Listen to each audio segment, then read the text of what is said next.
טוב, בוקר טוב בשם השם, נעשה ונצליח שנזכה להגדיל תורה לדרי בתכלית של יראת שמיים. On est aujourd'hui le mardi 23 février et 11 du mois de Adar, Lechem Tovim ou Shalom, shiur ce matin acheté par Nathalie Waknina Yekara Ganem pour les 30 jours de Perla Bat Robida. Alea Shalom Baruch Hashem Tenachena Began Eden Elyon Lechol Shavot Imach Bichlal Arachim Yaseh Lechodechen Yehi Ratzon Venomar Amen תהיה נשפטת צור החיים ולא נדע יותר דבר בעזרת השם שנזכה לישועות ונחמות אמן ואמן. On demandera aussi l'élévation de l'âme Shel Kol Mete Israël Bichlalam Georges Eliaou Ben Simcha Alice Mishpachat Ammar Shane Bat Finja Denis Simcha Bat Ulat Spora Bat Zeligman Levi Yehuda Sine Ben Eliaou Sayad Gérard Gruli Chaim Aaron Yosef Ben Esav Yosef Ben Rachel Yigad Shira Chaya Bat Yvonne Saouda Myriam Bat Simcha Zerbi Michel Simcha Bat Esther David Eli Baruch Ben Marcel Michal Sarah Bat Hanina Oufren Dada Mesaouda Bat Esther ולאלף אלפי הבדלים, רפואה שלמה לכל חולי ישראל ובכללם, האישה צמרת מורתימי, שרת עלי בת פחת מרים ינאי בן אסתר חי אינון, בן ג'סיקה פלורט אהרון, רוני מחלוף בן שרה בן מוסא, אהרון בן אסתר סנג'ל, חיה רוחמה, אסתר בת רבקה רפואה שלמה החלמה מהירה, ז'ילו בן יסמין ידון אהרון בן מסעודה, לכל חולי ישראל בכל אתר ואתר ובכללם, juste un petit instant, רפואה שלמה pour משה חיים בן פבי, רפואה שלמה רפואת הנפש ורפואת הגוף, notre ami היקר משה בן אשר בן משה למשפחת ג'מי, כן? מיכאל יוסף תורג'מן בן מרים, רפואה שלמה, החלמה מהירה. ובכן דוד בן רחל, רפואה שלמה. רבקה בת שמחה, רפואה שלמה.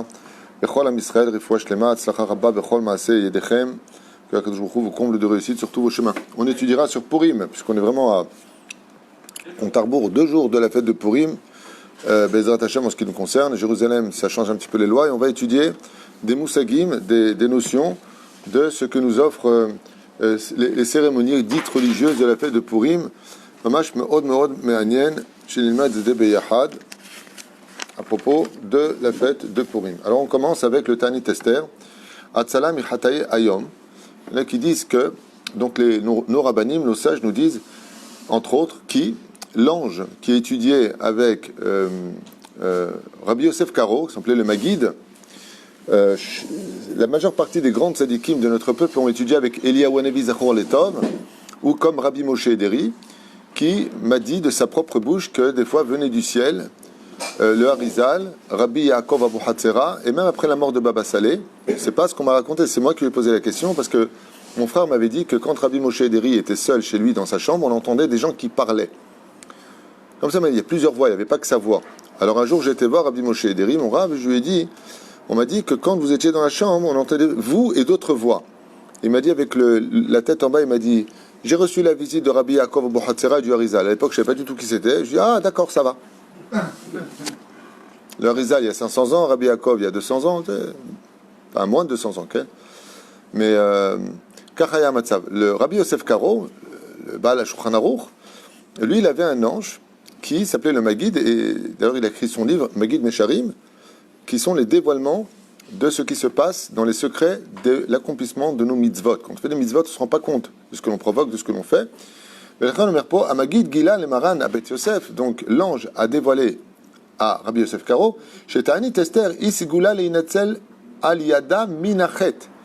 que la force du jeûne d'Esther, quand on le fait Mikol Alev, Ken.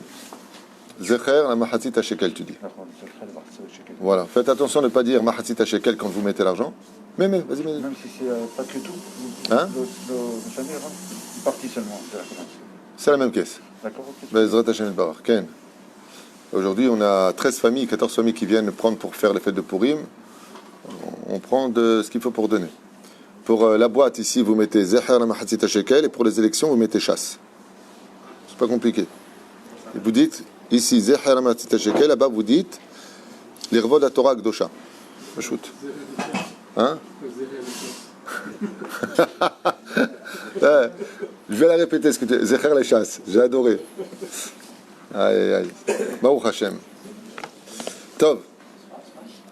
Zgula linatzel, donc aliada minachet. Et donc l'ange a dit à Rabbi Yosef Karo que celui qui fait le jeûne d'Esther, bien entendu, s'il peut, on a expliqué hier qui était quitte, qui n'était pas quitte du jeûne, aval les benataïm, velo yé koach la satan les katreg.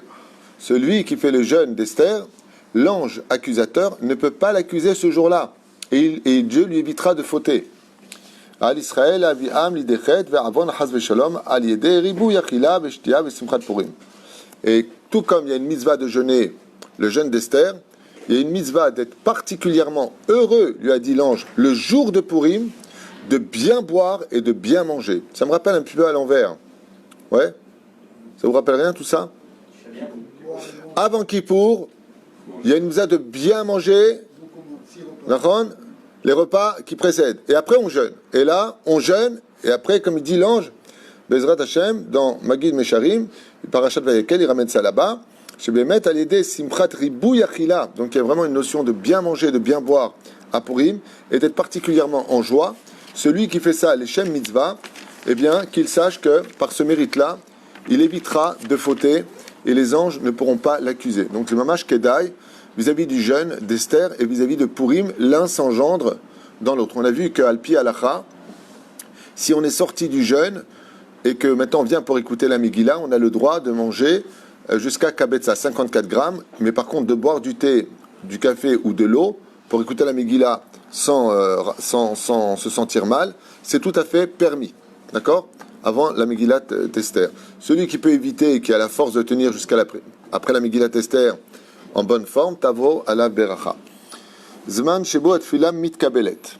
Alors maintenant on va apprendre un autre secret du talir, du processus du jeûne et de la Megillat Esther qui nous rapporte ici. Yom Tanit Esther Uzman Mesugal Meod.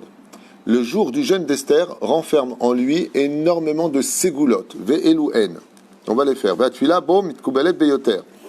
Et il faut savoir que le jour même, pas simplement de Purim, mais le jour même du Ta'anit, il nous dit ici mitkubelet beyoter. Nos prières sont particulièrement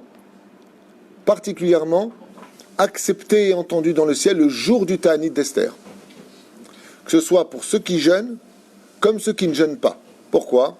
Celui qui ne jeûne pas, c'est qu'il a des raisons de ne pas jeûner. On a même vu que s'il y en a qui jeûnent alors qu'ils n'avaient pas le droit de jeûner, ils ont fait un péché et pas une mitzvah. D'accord?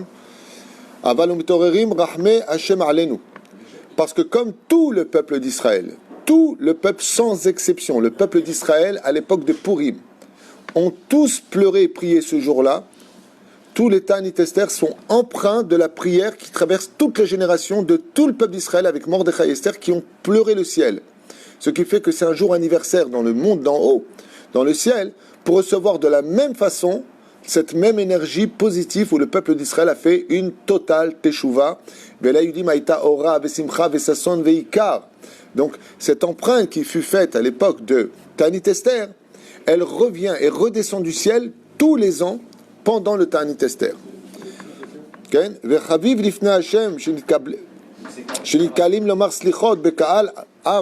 48 heures, c'est pas 24 heures. C'est pourquoi 48 heures? C'est le jeûne et Kippour. Là, on est dans le jeûne. Il n'y a pas pour on ne doit pas être aussi joyeux, c'est pas... On l'a dit tout à l'heure. Là, je suis dans le jeûne. D'accord. Ils n'ont pas jeûné à Purim. On parle que les prières... Non. Purim aussi. Mais là, on parle du jeûne. Le jeûne, tout particulièrement, il faut comprendre que ce jeûne d'Esther, qui paraît un peu léger comme ça, ah, tu jeûnes pour le jeûne d'Esther? Ah bon, non, je suis dans les 7 jours. On avait vu que celui qui est dans les 7 jours du mariage, il jeûne pas le jour. Donc, c'est un côté... Il faut savoir que le jeûne d'Esther, c'est une tradition de jeûner. C'est une différence. Minhag latsum. Et ce minhag est venu d'Alacha. Tandis que les autres jeûnes, c'était fixé par la Knesset Agdola. Comprends? Il y a une différence. Et là, pourquoi je voulais vous faire partager cette étude? Parce que ne prenez pas ce jeûne à la légère. Il est super important, ce jeûne. Pourquoi? Parce qu'ils nous disent ici, les sages, que ce jour-là, la même intensité où tout le peuple d'Israël, sur le globe de la terre, ont tous prié de tout leur cœur avec des larmes, Esther, qui a jeûné 3 jours avec tout le peuple d'Israël pour arriver donc à la veille de Purim, qu'est-ce qu'on découvre ici? Que Akadosh Baruch Hu, il commémore comme un anniversaire exactement cette même intensité. Ce qui fait qu'aujourd'hui, en 2021, quand on va jeûner le Ta'anit d'Esther et qu'on va demander à Dieu de nous pardonner, qu'on va s'arranger, qu'on a besoin de ça et ceci et cela, Ne crois pas que tu es seul dans ta prière. Là, l'énergie de Purim, du jeûne d'Esther à l'époque d'Esther, vient t'accompagner dans toutes les époques. C'est ça? Zevde. Hein? Quelle kavana tu vas avoir? La seule kavana, non. La seule kavana que tu puisses avoir, c'est deux choses. Si tu veux le minimum. Comme dit Rabbi Nachman, surtout les Ganalin, nous va à Israël. Il dit quand tu viens pour faire quelque chose, attache-toi toujours au tzaddik. Par exemple, tu viens pour prier, tu dis Vani mechaben kedarat mon cher Rabbeinu, ou que le Harizal, quand tu fais par exemple Tanit Klala, Atarat Klalot, ou Atarat Nedarim ou autre, qu'est-ce que tu as l'habitude de dire? Vani mechaber et atzmi à Rabbi Yitzhak Luria, Rabbi Shimon Bar Yochai. Tu vois, tu comprends ce que je veux te dire, tu te lis. Le jour du jeûne d'Esther, tu peux tout à fait prier Dieu en disant et je me lie à Esther Amalka et Mordechai et Yehudi. Par exemple, ça tu peux le dire. Comme dit Rabbi Nachman, quand tu fais le Tikkun HaKlali, sur quoi? Je m'attache à Rabbi Nachman de Breslev. Donc tu t'attaches au tzaddik. Quand tu appelles le tzaddik, tu as une extraordinaire conscience de la force de la parole. Un jour, quelqu'un m'a dit, je comprends pas, je prie, il n'y a rien qui se réalise. Quelqu'un m'a dit comme ça, je vais faire un cours sur pourquoi les prières ne sont pas reçues. Il y a une chose que je n'avais pas rapportée, et je vous la dire maintenant, pour celui qui écoute, tant mieux. Ezrat Hashem. Pourquoi je prie, ma prière n'est pas exaucée? Je répondu, tant mieux. Il me dit, oh, c'est pas gentil de votre part. Je vais te dire pourquoi. Je vais te dire pourquoi. Est-ce que tu dis des choses qui sont dures dans la vie? Est-ce que tu me dis, comme tout le monde, je suis un peu nerveux, donc des fois je me lâche et je dis des choses qui ne sont pas jolies. Je lui dis, si tu te plains que Dieu n'écoute pas tes prières, ouais, et que Dieu maintenant il écoute tes prières, c'est qu'il va donner de la valeur à ta parole. En écoutant tes prières, en donnant de la valeur à ta parole, tu vas aussi réveiller les valeurs des mots négatifs quand tu as maudit ta femme, tes enfants, tes parents, droite et gauche, tu as insulté, j'en ai marre de ce travail. Donc s'il prend en valeur tes paroles, il est obligé de prendre toutes tes paroles en valeur. Il ne peut pas faire un choix. Mais là, fais tchouva sur ta façon de te comporter et tu verras que tes prières seront reçues. Adam, il traber la tzaddik. Comme les tzaddikim, eux, jamais ils vont sortir une parole pour rien. Jamais ils vont dire du mal, dans l'absolu, des mauvaises choses. Il faut que notre langue soit reliée à eux. C'est-à-dire, ils ont les kavanotes, ils ont les intentions. Donc, des fois, on dit, mince, ma prière, elle n'est pas reçue. C'est comme Korach. Quel a été le problème de Korach? Quand il est venu vers Moshe, vous savez pourquoi Moshe est tombé sur sa face? Le Sefer Mrechen, il dit que tant que Korach est en train de lui dire ouais, t'es un voleur, t'as volé les caisses du peuple d'Israël, comme c'est marqué dans le Midrash Tanchuma d'ailleurs, tu as, et dans la Gemara aussi c'est de façon allusionnée marqué, quand tu as pris une femme qui était mariée, ils l'ont accusé de plein de choses. Moshe n'a pas réagi. Quand est-ce qu'il est tombé sur sa face? Quand il a dit Kulanu shamanu mipi Agvura. Nous avons tous entendu hors Sinaï que Dieu a parlé à tout le peuple d'Israël. C'est toi qui aurais dit à Dieu, ne parle pas à eux, moi je vais leur parler. C'est toi qui es un usurpateur. Moshe est tombé sur sa face. Pourquoi il est tombé sur sa face? Parce que quand il y a eu la faute du veau d'or, en parachat Kitissa, Moshe, qu'est-ce qu'il a dit à Dieu? Il dit, mais Hachem, qu'est-ce que tu veux? Les 2 premiers commandements, je suis l'Éternel ton Dieu et tu n'auras pas d'autre Dieu sur ma face, ils ne l'ont pas entendu puisqu'ils ont quitté leur corps. Donc, comme ils ne l'ont pas entendu, ils ne savaient pas qu'ils n'avaient pas le droit de faire le veau d'or. Et qu'est-ce qu'il a dit Korach? Nous avons tous entendu. Il lui a dit, imbécile, mais qu'est-ce que tu viens de faire? Tu viens de réveiller les premières paroles. Et c'est ce qui se passe quand on prie Hachem, et que juste avant, on dit des mauvaises paroles sur soi-même, on est énervé, on dit des mauvaises choses, ces paroles montent au ciel. Qu'est-ce qu'il fait Hachem? Il dit, hey, il est pas assez mature, je ne veux pas écouter. Après, la personne, elle vient et elle prie Dieu. Alors les anges, ils voient les paroles qui montent et ils disent, ah, Dieu, il a dit celui-là, ces paroles, c'est pas la peine de les écouter. La reine, c'est assez moulève. Si des fois on veut que nos paroles soient écoutées, c'est un package, c'est toutes les paroles qu'on a dit. Et à cause d'une prière qui va s'exaucer, on peut perdre beaucoup de choses à côté. La reine, je lui ai expliqué, si Dieu n'exauce pas tes prières, heureusement. Il attend d'abord que tu fasses un karcher sur ta façon de parler avant d'écouter tes paroles. Parce que sinon, Dieu, je ne fais pas le supermarché. Mais là, quand je sors dehors, je dis ce que je veux, je parle mal avec des mots mal élevés, je maudis qui je veux. Quand je dis je maudis, ça veut dire que tu parles du mal des uns et des autres. Ouais. Et donc, qu'est-ce qui se passe? Ces mauvaises paroles ont des conséquences. Qu'est-ce qu'il fait Hachem pour te sauver?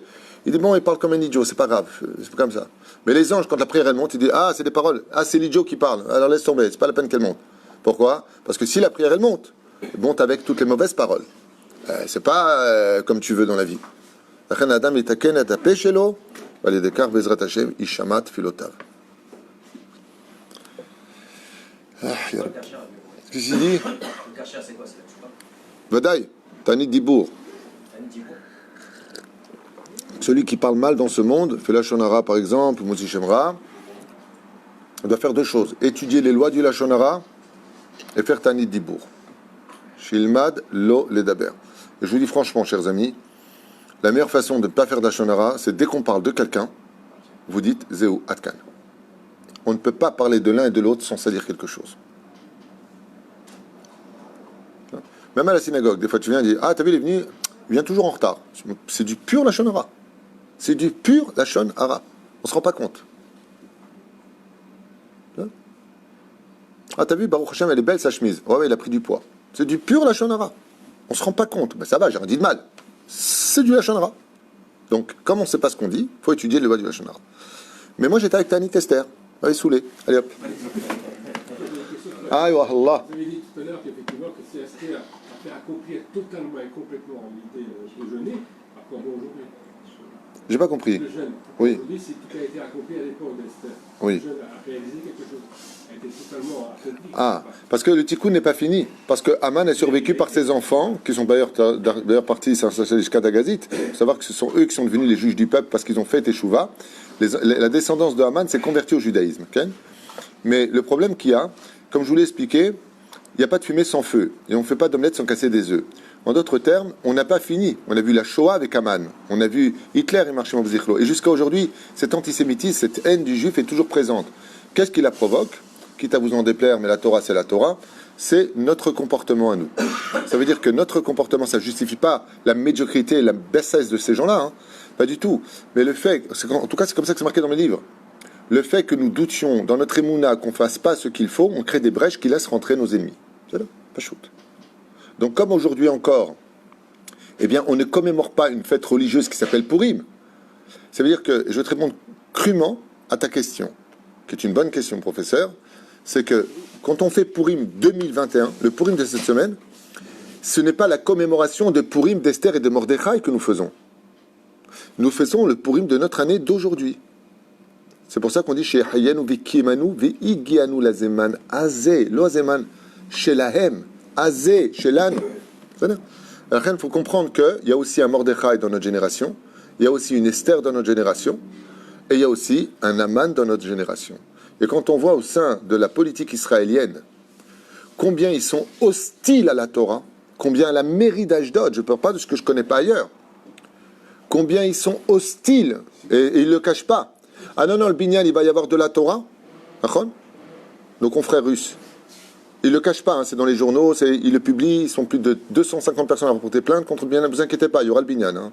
Là, il y a du miel, il y a toujours des mouches. El Malasot. Ouais. Mais quand tu leur parles, tu dis, ah non, pas de Torah. Hein. Pas de Torah. Pas de religieux. Il y a des Haman chez les Juifs. Bevadaï. Bevadaï. C'est pas l'autre. Pardon? C'est pas l'ennemi extérieur. Mais tout comme il y a des rabbanim qui sont sortis d'Aman, puisque comme je vous dis, la descendance d'Aman s'est convertie, et c'est eux qui sont devenus les juges du Beddin en Israël, ce sont eux qui nous ont appris la Torah plus tard. De la même façon, on peut toujours trouver du Haman chez les juges, du pire que ça. Si tu vérifies bien toute l'histoire, qui a fait sortir la Ménorah? Un juif. Ils ne pouvaient pas y aller, les Romains. C'est-à-dire que le mal ne peut pas monter s'il ne vient pas du peuple d'Israël. C'est-à-dire que nous avons une part de responsabilité dans ça. Par exemple, Esav, c'est le fils de qui? De Yitzhak. C'est-à-dire qu'il y a quelque chose qu'il faut comprendre. Aman, il n'a pas de teshuva possible. Le mal n'a pas de teshuva possible quand il vient du shoresh. Qu'est-ce qu'on doit faire? On doit effacer. Mais si lui veut faire le bien, il peut faire le bien. S'il fait teshuva, c'est le cas de la descendance d'Aman. Mais il y a des moments où il faut pendre Aman. Comme ça s'est passé à Nuremberg, le procès Nuremberg en 1945, et on les a pendus. Ils ont dit d'ailleurs Purim 1940. Juste pour revenir au sujet, tu me poses la question, est-ce qu'on peut trouver du Haman dans un juif? Réponse, oui. Il ne faut pas avoir honte de le dire.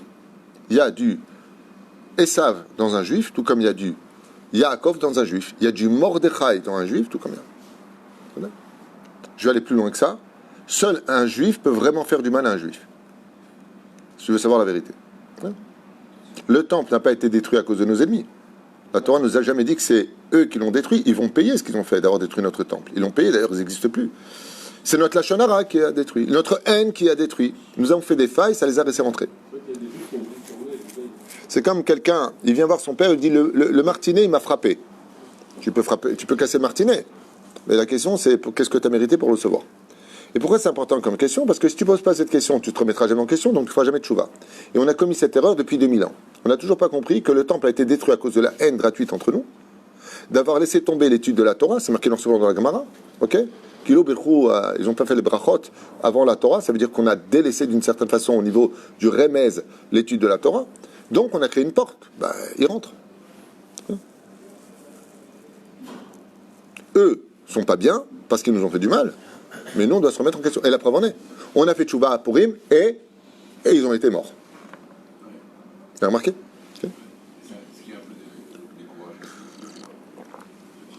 Attends juste un instant, j'ai pas d'appareil pour entendre le. Ce qui est un peu décourageant quand même, parce qu'ils ont tous fait des chouvas.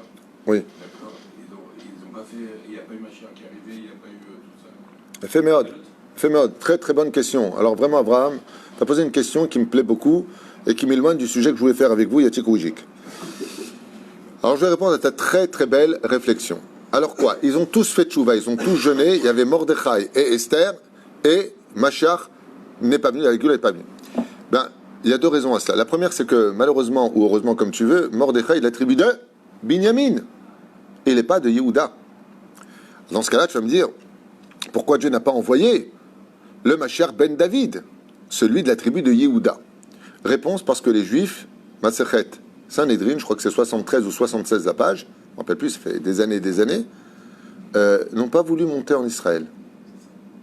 Je répète, les Juifs ont refusé de monter en Israël. La Gemara al-Chachamim nous ramène là-bas que les seuls qui ont accepté de monter en Israël sont les plus assimilés et les plus anti-Torah. Ceux qui étaient mariés avec des goyotes sont montés avec Ezra et Néhémia. Et la Gemara nous dit que Ezra s'est retourné vers eux et leur a dit: si vous traversez le Jourdain avec vos femmes non juives, vous ne pourrez pas rentrer en Israël. Ils ont répudié leurs femmes et sont venus construire le pays d'Eretz Israël. C'est les Chilonim qui sont venus construire le pays. L'histoire ne fait que se répéter d'ailleurs. Mais les autres là-bas, ils étaient en galoute, ils étaient très bien. Ils n'ont pas voulu monter. Donc comme le Tnaï du Mashiach, c'est le Kibbutz Galouyot, et qu'il n'y avait pas cette volonté de vouloir, parce qu'ils étaient bien installés, attends, après, ils ont une Koresh, ils ont un roi juif, tout allait bien. Résultat des courses, ils se sont installés et ont créé la petite Jérusalem dans des quartiers, des endroits magnifiques, avec bien entendu, qu'est-ce qu'offre la galoute par rapport à la difficulté d'appartenance en Israël? Plus de facilité financière, la manne qui tombe plus facilement du ciel, et donc on est resté dans les nuages, ce qui fait que comme Mashiach vient pour être sur terre, et non pas nous emmener en haut, eh bien, résultat des courses, on n'a pas préparé la Géoula. La Géoula doit être désirée, c'est ce que dit le Zohar, ce que je vous dis. La vache veut plus donner son lait que le veau ne demande à le téter. Comme ça dit le Zohar. Il faut qu'on veuille la Géoula au fond de nous. Il faut vraiment la vouloir, cette Géoula. À un tel point que Chazal nous écrit noir sur blanc, la Géoula viendra que quand on vomira la galoute. Donc comme on n'arrive pas à la vomir, Dieu crée de l'antisémitisme, de l'insécurité, je sais qu'on en a marre, et que l'argent commence vraiment à manquer, à diminuer, de telle façon à ce que le juif dise, bon maintenant ça devient trop, c'est trop dangereux. Mais si imagine, c'est ce qui se passe encore aux États-Unis. Imagine, tu vis à Los Angeles, il fait pratiquement 30 degrés toute l'année. Il y a des synagogues tous les 2 mètres. Il y a des rabbinim tous les 3 centimètres. Ok? Il y a tout ce qu'il faut. Tu vis vraiment très bien ton judaïsme. Il y a des kolélim. Pourquoi tu veux monter? Pourquoi tu veux galérer? Pourquoi tu veux monter galérer? Mais si demain, d'un coup, il y a une hostilité probante qui menace les juifs, tu vas entendre alia massive. Nous, les juifs, on ne bouge que quand on nous met dehors. La première fois en tant que peuple qu'on a été mis dehors, c'est à l'époque de Pharaon. Vayehi beshalach paro. Vayehi. Il dit, il a fallu qu'ils nous mettent dehors pour qu'on comprenne qu'il faut sortir. Parce que même avec tous les miracles, on ne pouvait pas sortir.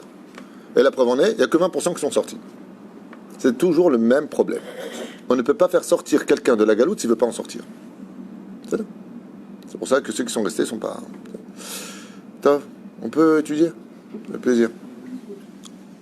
En tout cas, il dit comme ça que le jour du jeûne, on est dans le jeûne pour l'instant, à plus forte raison à Purim, mais le jour du jeûne, sachez que les prières, Meorerim Rahamim Gedolim Bemapal Yashel Ma'ala, que ce jour-là, particulièrement, que tu aies une bonne bouche ou une mauvaise bouche, c'est pour ça que j'avais parlé de ça juste avant, parce que je voulais finir, même si la personne n'a pas encore soigné sa façon de parler sur terre, il faut savoir que le jour du Ta'anit Esther, eh bien, nous sommes aidés par une échelle spirituelle qui est celle de Mordechai, d'Esther, du peuple d'Israël, à l'époque de Purim, qui font monter les prières dans notre génération à nous.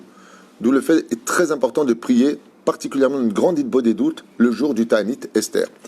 J'ai pas fini, il y a plein de choses à dire, on peut le faire ça en 2 cours. Adam Shezakouk Leshua Kolchei, celui qui a besoin d'une aide divine pour n'importe quel sujet. Ikar Pnai Le'atzmo Beyom Ta'anit Esther Beyomar Trilat Aperek Kaf Bet Beteilim Lamnatzach Ala Yelet Hashachar. Il dit dans ce cas-là, le jour du jeûne d'Esther, il dira le Teilim 22, Lamnatzach Ala Yelet Hashachar, de tout son cœur, Va'achakach Yishpor Sicho Lifnei Hashem. Avant de parler à Dieu, pour ouvrir la porte des cieux, il faudra dire le Teilim numéro 22. Combien on a de lettres dans l'alphabet? 22 lettres. Le Teilim 22 comprend tout l'alphabet. C'est bien? Et il dit comme ça, Ayelet Hashachar. Viyaskir Zchut Shel Mordechai ve Esther. Il demandera de se lier à Mordechai et Esther, comme je vous l'ai dit. Asher B'Zchutam Ya'ater Lo HaKadosh Baruch Hu Yiftach Lo Sharei Rachamim V'Tekubal Tfilato Beratzon. Donc ce que je vous ai dit, comment on fait pour parler à Dieu ce jour-là? On lit le Teilim 22. On demande le mérite de Mordechai et d'Esther avant de demander notre prière personnelle. Celui qui veut se marier demande un bon zibouk. Si une fille veut se marier, elle demande un bon khatan pour qu'elle ait des enfants, pour qu'ils aient une bonne parnassa, qu'ils fassent aller en Eretz Israël, qu'ils soient heureux dans leur vie, qu'ils soient guéris de leur maladie. Tout ce que tu as demandé, tu commences Teilim 22. D'accord? Tu dis à Kadosh Baruch Hu, je me lie à Mordechai et Esther, qu'ils prient pour moi, qu'ils m'ouvrent, parce que c'est leur jour du Ta'anit. Ouais. Et après, tu parles, Ishpor Sicho, tu demandes à Hachem tout ce que tu veux pendant le jeûne du Ta'anit Esther. Il a fait ou pas? Amirat Mizmar Lamnatzach Ala Yelet Hashachar, Berig Shbukana Rabba, Mitoch Imuna B'Hashem, She'akol Talur Ragbo, Mu'ilam Me'od, Leleda Kala. Et ce Teilim-là, alors souvent les femmes qui doivent accoucher me disent, quelle prière je peux faire, qu'est-ce que je peux faire, qu'est-ce que je peux faire. Alors ça, sachez que le Teilim, qui est extrêmement actif pour un bon accouchement, c'est le Teilim 22. Comme ça, vous le saurez. D'accord? Lamnatzach Ala Yelet Hashachar, ce Teilim-là est une ségoula pour un accouchement efficace, rapide. Voilà. Encore quelque chose? On a encore 3 minutes. Yallah, tfaddal. Arotzel et Kabel, maintenant on va parler de la hashpa de Purim. Arotzel et Kabel et atam v'hashpa atam shel yemei Purim, b'mida gdola tova, celui qui veut réveiller encore plus l'énergie extraordinaire de ce que nous offre la fête de Purim, qu'est-ce qu'il doit faire? Afin de aussi pratiquer les 4 mitzvot importantes de Purim, comme la Torah le demande. Il faut avant Purim, avant l'entrée de Purim, demander au Créateur du monde que tout se passe très bien pour nous le jour de Purim même, et que les mitzvot que nous allons pratiquer se fassent que date Moshe Israël, vraiment comme la halakha. Préparez ce jour.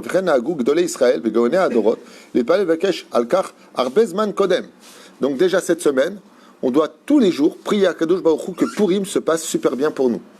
Qu'on fasse les cadeaux comme il faut, qu'on donne de la joie à tout le monde, et que ceci et cela, de préparer à l'avance vers Bezman Kodem. Et là, ils sont certains que Bezrat Hashem, tout ce qu'ils diront à Purim, faire attention à ce qu'on va sortir le jour de Purim de sa bouche, donc, Titkabel Bashamaim. Ce que nous allons demander à Purim aura une force d'être Vadavar Ben Afsham, les Kaim Mizvat Hashem, Veratson, quelque chose, afin qu'on fasse les mitzvot exactement comme il le faut et que le salaire soit énorme. En d'autres termes, quand quelqu'un vient devant le roi, on va dire un Melech c'est Dieu. Ouais. On annonce, c'est bien pas comme ça. Le sujet intel demande d'avoir le roi. Et qu'est-ce que fait la personne? Il se prépare avant de voir le roi. Il dit c'est comme ça Purim. Prépare-toi psychologiquement, moralement, avec ta prière, avant de venir dans la fête de Purim, où tu vas retrouver ton Créateur à travers l'extraordinaire dimension d'Adam avant la faute. C'est pour ça que le Ta'anit d'Esther nettoie des fautes. Donc on revient à l'Tam d'Adam avant la faute. Là où Hachem était omniprésent de façon mouchachite. Absolument. Simcha kol hashana, il nous enseigne. Adam chez Sameach bepurim kedat bekalacha. Une personne qui rentre dans Purim avec une joie intense. Mamash Sameach, comme ça, on dirait le Joker, ta journée comme ça. Ah, qu'est-ce qu'il y a? C'est Purim, Baruch Hashem. Sameach beoter. Il mange bien. Pourquoi on dit boire? Le Sameach le vavenosh. Le vin il donne de la joie un peu dans le cœur. D'accord? Des fois, tu peux saouler l'autre. Avant quoi qu'il advienne, le vin, il donne un peu de joie. Tu manges bien, de la bonne viande. Pourquoi? Ça donne de la joie au cœur. Tu étudies bien la Torah. Pourquoi? Ça donne de la joie au cœur. Puis Kouda Hashem et ça me relève. C'est marqué comme ça. Il dit Lo simcha shel oledut chas v'shalom v'shel c'est pas de la joie de moquerie et de mauvaises choses. Chas v'shalom. Il a une vraie joie d'être dans ce jour-là qui est si saint aux yeux de Dieu. Et la simcha shel mitzvah, donc la joie de la mitzvah à faire. Shal yadam egeim le'avat Hashem. Parce qu'il faut savoir que Purim, c'est un jour d'amour absolu. C'est pour ça qu'on fait ce qu'on veut. C'est comme un fils qui a pas vu, un père qui n'a pas vu son fils depuis longtemps. Il est tellement heureux de voir, fais ce que tu veux. Il n'y a aucun interdit à Purim.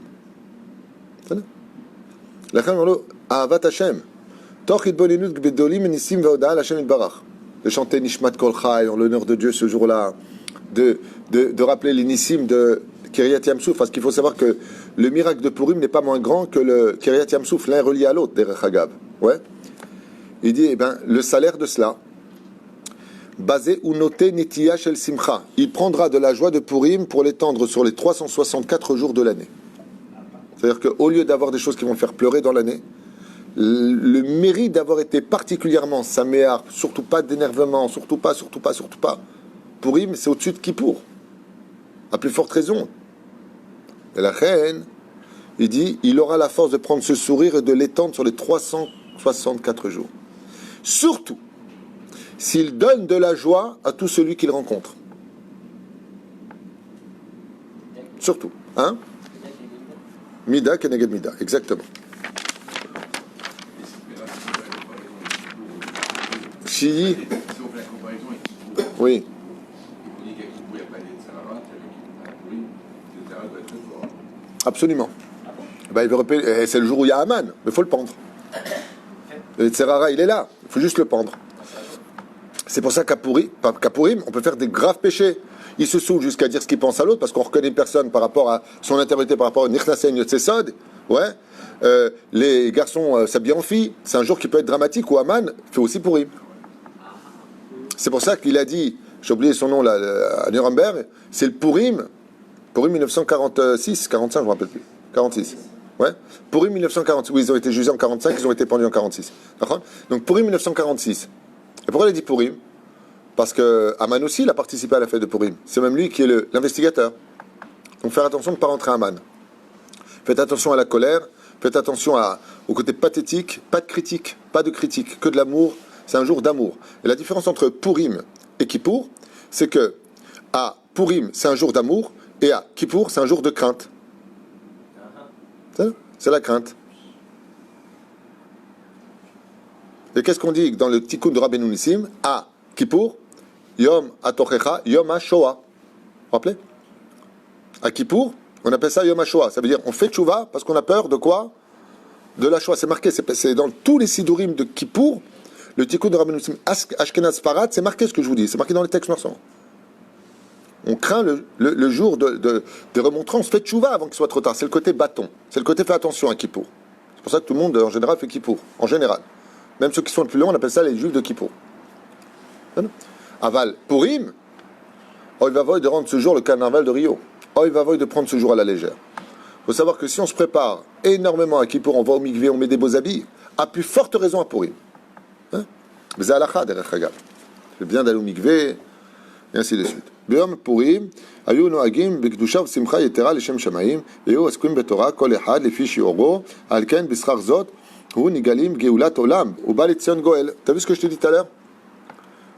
Purim est propice pour la Géoula, mais il sera donc très important d'étudier de l'étude de la Torah, mais les Galim Géoulat Olam par le mérite de l'étude de la Torah et de l'amour du Créateur, par amour, comme l'amour ignore les défauts, il faut le savoir, Ahava Mechape al Peshav, ou Ba Goel Tzion. Et donc comprenez bien que la fête de Purim a pour remède de provoquer la Géoula comme un accouchement. Et comprend maintenant pourquoi le Teilim de Purim, qui est l'Amnatzar al-Yel et Shachar, est la Ségoula de l'enfantement. Quand tu veux accoucher, pourquoi? Eh bien parce que le jour qui est capable d'apporter la Géoula au mois de Nissan, c'est la fête de Purim. Baruch Adonai l'Olam Amen V'Amen. D'accord.